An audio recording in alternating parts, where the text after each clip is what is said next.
दूसरी कहानी, दिल्ली में एक सेठ जी आए, थोड़े थोड़े संपर्क में, उन्होंने अपना मंदिर दे दिया, यहाँ सेवा करो। बहनें वहां रहती थी। कल्प वृक्ष का चित्र लगा हुआ था, उस पे नीचे एक चिटकी भी चिपकी हुई थी, रामायण इज ए नॉवेल।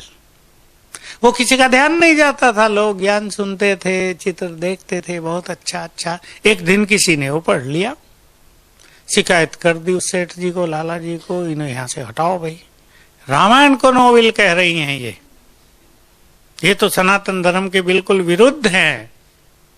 इन्होंने बाबा को पत्र लिखा, कहा भाई हम बाबा से पूछते हैं क्या करना है, बाबा कहेगा तो हम दूसरी जगह चल जाएंगे। क्या कहा होगा बाबा ने? हट जाओ, वो चिटकी नहीं हटाना, तुम हट जाओ। देख लीजिए, आज अगर कोई हो तो हम सब क्या कहेंगे, अरे हटा दो ना चिटकी को, सेवा होती रहेगी, क्या फर्क पड़ता है फिर लगा देना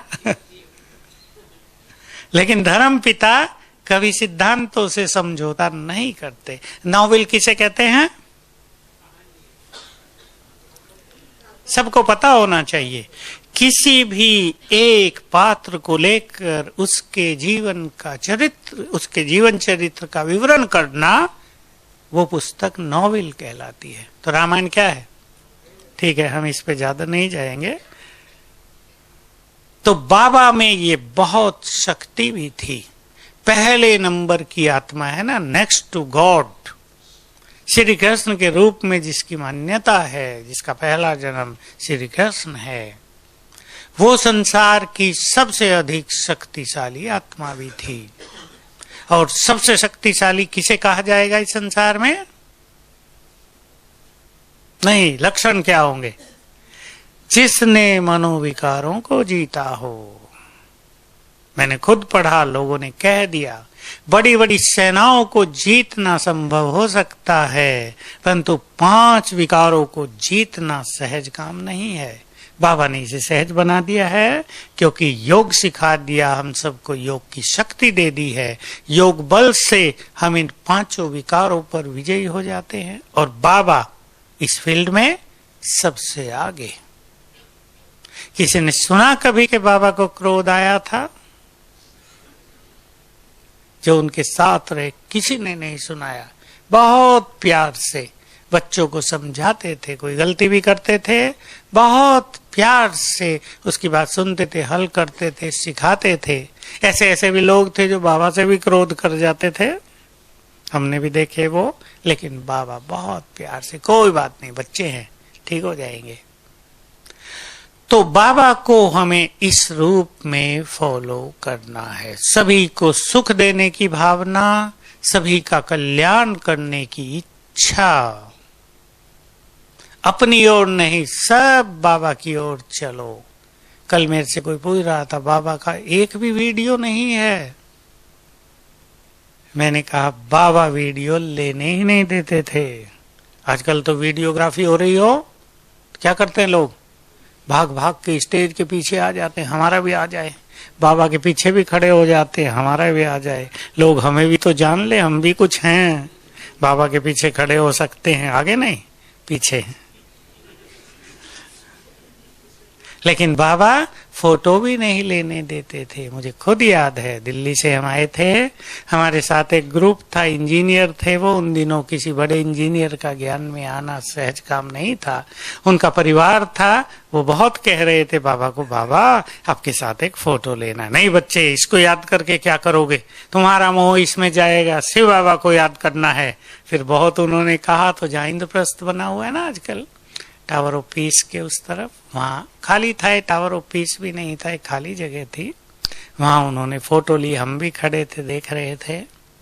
तो बाबा की इन सांसारिक चीजों में कोई रुचि नहीं, यहां से पूरी तरह लंगर उठा हुआ उपराम। ये एक श्रेष्ठ योगी की पहचान है। तब उनका त्याग, उनकी तपस्या, उनका वैराग्य अनेकों को योगी बना सका, अनेकों को बल दे सका। वो धर्म पिता थे। कल्प वृक्ष के क्या कहा बाबा ने संडे को? शिव बाबा तो है बीज, और ये कल्प वृक्ष के आदिदेव पति वृक्षपति मालिक, जिनके पुण्य कर्म सारे संसार की आत्माओं को बल देते हैं, ऐसी महान आत्मा हमारे पिता हैं। तो हमें कैसा होना चाहिए? बाप समान। हम ये फीलिंग रखें, जिसके हम बच्चे हैं उसके गुण संस्कार तो हम में होंगे ही ना। इस फीलिंग को बढ़ाएं। हम ऐसी एक सर्वश्रेष्ठ सर्व महान आत्मा के बच्चे हैं, जो सबसे पहले संपूर्ण बने, फरिश्ता बने, जो विश्व कल्याण के कार्य में सबसे बड़ी भूमिका निभा रहे हैं ऊपर, उसके हम बच्चे हैं। तो उसके बहुत सारे संस्कार हमारे अंदर हैं, होने चाहिए नहीं हैं। ऐसा सभी संकल्प करें। बहुत सारी उनकी चीजें, उनकी शक्तियां, उनकी प्योरिटी हमारे अंदर है, तो वो इमर्ज होती जाएगी। तो जनवरी मास बहुत सुंदर चल रहा है। कई भाइयों ने पूरा मौन रखा हुआ है, माताओं में भी रखा किसी ने, भाइयों में मैं सुनता हूँ ऊपर भी हमारे यहाँ कईयों ने फुल मौन रख लिया 18 जनवरी तक। अभी भी हमारे सामने 18 जनवरी आएगी, 9 तारीख हो गई, 9-10 दिन और हैं। तो बहुत अच्छी साधना सभी तब तक करेंगे और बाबा जैसी त्याग और तपस्या, बाबा जैसा एक बल एक भरोसे बेफिक्र बादशाह। बाबा चलते भी ऐसे थे, सभी ने सुना ही है। राजा लोग बाबा को तब कहते थे जब बाबा के पास अभी ये ज्ञान नहीं था कि दादा भगवान से भूल हो गई, राजा आपको बनाना चाहिए था, बना दिया हमें।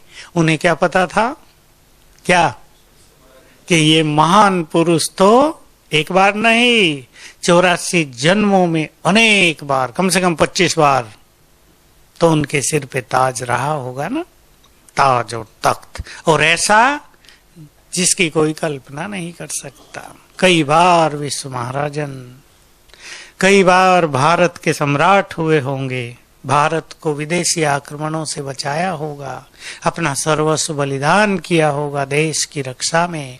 तो ऐसी महान आत्मा अंत में जब 68 था तो उनकी चाल राजाओं जैसी तो छोड़ो, कैसी हो गई थी?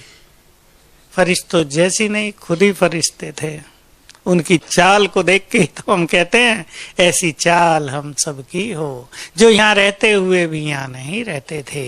संसार का कोई आकर्षण जिनको छू नहीं पाता था, नो इफेक्ट की स्थिति जिनके पास प्रैक्टिकल हो गई थी। हम भी इस देह में रहते हुए ऐसे रहेंगे मानो इसमें है ही नहीं। 9 दिन अभ्यास करेंगे सभी, मैं आत्मा, दोनों अभ्यास। इस देह में हूं तो अवतरित हूं, नहीं तो परम धाम में हूं। एक बहुत अच्छा गेम जैसा करेंगे, नीचे देखेंगे तो सब चमकती हुई आत्माएं, और ऊपर देखेंगे तो चमकती हुई महाज्योति। बहुत अच्छा अनुभव होगा। खेल की तरह करना। जो बहुत अच्छी साधनाएं कर रहे हैं, नीचे सारा दिन देखेंगे तो हर एक के मस्तक में चमकती हुई मणियां।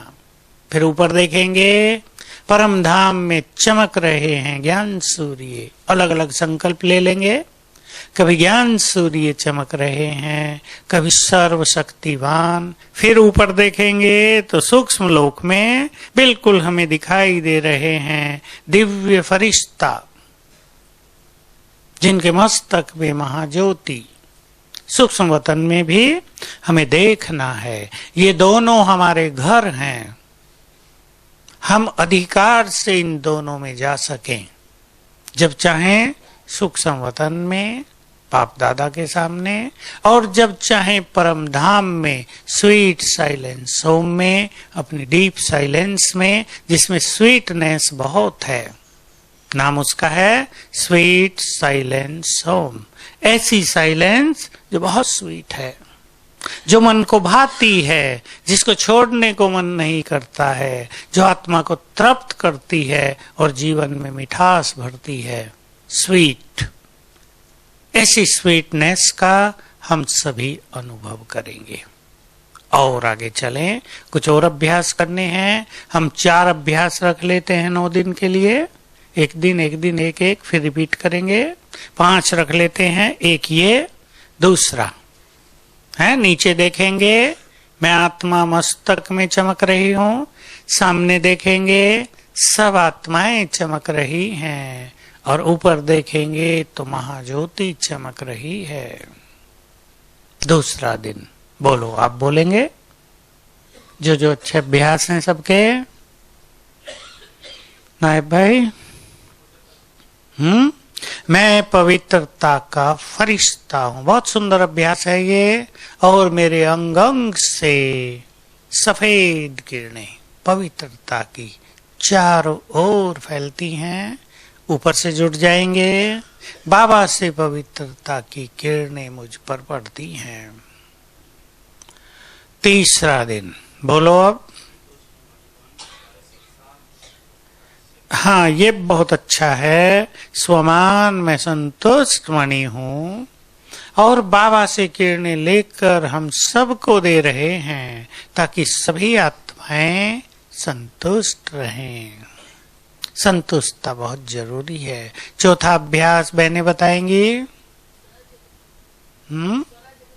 हाँ, ये बहुत अच्छा है। मैं आत्मा मस्तक सिंहासन पर स्वराज्य अधिकारी हूँ, मन बुद्धि की मालिक हूँ। इसमें जोड़ देंगे संस्कारों की और कर्मेंद्रियों की भी मालिक हूँ।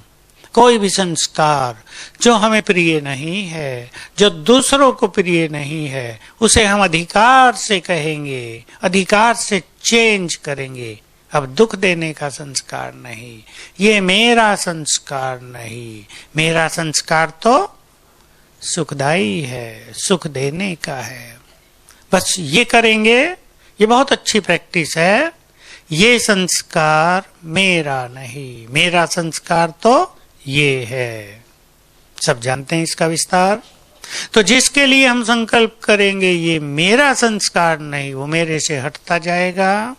और जिसके लिए ये संकल्प करेंगे ये मेरा संस्कार है, वो जीवन में आता जाएगा। मान लो फीलिंग आना मेरा संस्कार नहीं है, मेरा संस्कार तो सदा प्रसन्न रहना है। तो प्रसन्नता बढ़ती जाएगी, फीलिंग हटती जाएगी। ऐसे अपने किसी भी संस्कार को लेकर जो हमारे अंदर आ गया है और हम उसे निकालना चाहते हैं, मैं स्वराज्य अधिकारी हूं, ये मेरा संस्कार नहीं है, मेरा संस्कार तो ये है। नेक्स्ट बात पीछे वाले बोले, मैं कल्प कल्प की विजयी आत्मा हूँ, विजयी रतन हूँ। मेरे अंदर माया को जीतने की संपूर्ण शक्ति है। ये बहुत सुंदर प्रैक्टिस है। सवेरे उठते ही आप इस तरह प्रैक्टिस करना। मैं विजयी रत्न हूँ, मैं माया जीत हूँ, मैं काम महाशत्रु पर विजयी हूँ, मैं संपूर्ण पवित्र हूँ, मैं क्रोध मुक्त हूँ, मैं निर्मोही हूँ, मैं निरहंकारी हूँ। तो ये चीजें जागृत होती जाएंगी, क्योंकि हम विजयी रत्न हैं, हम माया जीत हैं। तो ये सभी चीज जो उसके विपरीत हैं हमारे जीवन में आती जाएगी, प्योरिटी आती जाएगी। रोज सवेरे 3-3 बार इसका अभ्यास करना। मैं क्रोध मुक्त हूँ, मेरा चित्त शांत है, मैं निर्मोही हूँ। बहुत जरूरी है निर्मोही होना, क्योंकि अंतिम पेपर कौन सा होगा? मोह का। मुझे आज और कल में 3 ऐसे फोन आए जिनसे मुझे लगा मोह कितनी बुरी चीज है। ऐसे हम लोग इसको महसूस नहीं करते ना, सब कुछ छूट गया है। लेकिन मोह वस्तुओं से या मनुष्यों से कितनी गहरी जड़ें हैं मोह की, उसको पहचानना भी बहुत कठिन काम है। इसलिए आत्मिक दृष्टि, 5 स्वरूपों का अभ्यास, यानी स्मृति स्वरूप होने से नष्टो मोहा बनते जाएंगे। श्रेष्ठ स्मृतियां जो बाबा ने हमें दिलाई हैं, उसको हम ग्रहण करते चलें, उसका चिंतन करते चलें। सब आत्माएं, देखो मैं एक सुनाऊं आपको, मुझे एक फोन आया आज, अभी अभी मैं नीचे आने को ही था, कहा मेरी बात सुन लो भाई जी, मेरे पोतरे ने शरीर छोड़ दिया, अब मेरे से मेरी स्थिति बहुत बिगड़ गई है, मेरे से कुछ हो नहीं रहा। बस मैं उसकी आवाज से ही समझ रहा था। अब देखिए मैंने उसको समझाया थोड़ा सा कि भाई वो आत्मा तो चली गई, उतना ही हिसाब था उसका इस परिवार में, अब आप अपनी स्थिति को कैसे अच्छा बनाओ, ये मैंने उसको छोटी सी विधि बताई, कहा भी शुरू करो। लेकिन मैं देख रहा था कि उसकी आवाज में क्या था। जाने वाले चले गए तो हमारे एक साथी हंस रहे थे कि बूढ़ों की आयु बढ़ रही है, युवकों की घट रही है। बूढ़े जी रहे हैं ताकि उन्हें सब कुछ देखना पड़े, देखना सहज है कठिन। युवक जा रहे हैं, वो आराम से जा रहे हैं। लेकिन हमें निर्मोही बनना ही हमारा अंतिम पेपर होगा, और इस मोह के कारण ही संसार में मानसिक अशांति, नींद ना आना, एकदम डिप्रेशन, ये बहुत बढ़ जाएगा। ये मोह के कारण होगा, क्योंकि मृत्यु बहुत तेजी से होंगी। मैंने पहले बताया है, बाबा की 83 की मुरली में है, विनाश काल में अनेक आत्माएं जल्दी जल्दी पुनर्जन्म लेंगी, क्योंकि देह छोड़ने में और जन्म लेने में आत्मा के अनेक विकर्म नष्ट होते हैं, इसमें कष्ट बहुत होता है। तो जल्दी मरेंगे, जिएंगे तो कितना कष्ट होगा संसार में, परिवारों में। अब उन्हें तो पता नहीं, वो तो कहेंगे मेरा बच्चा मर गया 2 साल का, रोते रहेंगे। लेकिन वो अपनी अंतिम स्थिति की तैयारी में है, बार बार पुनर्जन्म ले रहे हैं, तो 10 साल में ही 5-7 बार पुनर्जन्म हो जाएंगे। तो इससे संसार में डिप्रेशन, अशांति, मन की खुशी बिल्कुल नष्ट, ये सब होगा। इसलिए सभी, बात केवल माताओं की नहीं, सबकी है। सभी अपने मोहों को छोड़ने के लिए अशरीरीपन, आत्मिक दृष्टि, इनका अभ्यास बढ़ाएंगे। तो ये 5 चीजें हो गई। और भी चाहें तो मैं मास्टर ज्ञान सूर्य हूं और ज्ञान सूर्य की किरणों के नीचे हूं। मैं मास्टर सर्वशक्तिवान हूं, सर्वशक्तिवान सिर के ऊपर छत्र छाया है। बाबा मेरा है, बहुत बड़ा नशा है, खुदा दोस्त है मेरा, मेरा साथी है, और उसका आह्वान करना, बुलाना, ये सब हमारी प्रैक्टिसेज हैं। और बाबा के दिन वही करेंगे। कौन सा याद है? मैं इस धरा पर सबसे अधिक भाग्यवान हूं, क्योंकि आज स्वयं भगवान मुझसे मिलने आ रहे हैं। फिर देखेंगे बाबा आ रहे हैं और हमारे आंखों के सामने आ गए। ये सब अभ्यास हैं, रोज करेंगे बहुत अच्छी तरह। एक अभ्यास भी एक दिन के लिए ले सकते हैं, तो ये सारे अभ्यास भी रोज किए जा सकते हैं। जैसा जिसको आनंद आए वैसा वो करते रहें। ठीक है, 9 दिन ऐसे बिताएंगे। ओम शांति।